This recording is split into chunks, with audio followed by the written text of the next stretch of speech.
Jina langu ni Titus Anton Chami, ni mfanyabiashara katika mkoa wetu wa Shinyanga. Kiliongelea zoezi la elimu kwa mlipa kodi mlango kwa mlango, ni zoezi ambalo ni zuri na binafsi nimelifurahia kwa sababu kuna baadhi ya mambo ambayo nilikuwa siyafahamu leo nimeyafahamu. Kwa hiyo tunaiomba serikali zoezi liwe ni endelevu, kwa sababu wafanyabiashara wengi sana tunapoanza biashara mwanzoni tunakuwa hatuna elimu yoyote ile ya kodi, na ni mara chache sana tunaweza kuhudhuria kwenye warsha na makongamano mbalimbali ambayo yanaandaliwa na TRA. Lakini tunapopata fursa ya kukutana na watoa elimu kwa mlipa kodi ana kwa ana kama ilivyotokea leo, inakuwa ni jambo la faraja sana kwetu kwa kweli.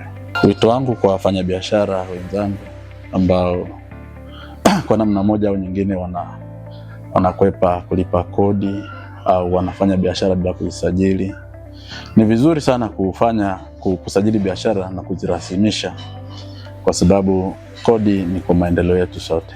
Kwa majina naitwa Elbariki John Shinge, ni mfanyabiashara katika eneo la zimamoto hapa Nguzo 8.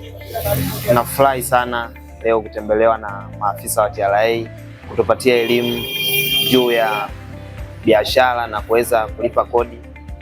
Tunaomba waendelee kuelimisha hata watu wengine, waendelee kutupa elimu, kwa maana kuna wengine hawana elimu kama hiyo ya kuweza kulipa kodi. Natakiwa tunalipa kodi kwa ajili ya kuendeleza taifa letu. Kwa majina naitwa Bahati Nesifori Mataiga, ni mfanyabiashara hapa Nguzo 8. Kwa ujumla mimi nafurahia TRA kutembelea na huduma yenu mnatoa vizuri. Kwa hiyo wito wangu kwa wananchi wengine au wafanyabiashara wa Nguzo 8, mimi nawaomba wao wanalipa kodi kwa wakati, ili tusogeze nchi kwa ujumla, tuijenge nchi yetu. TRA, pamoja tunajenga taifa letu.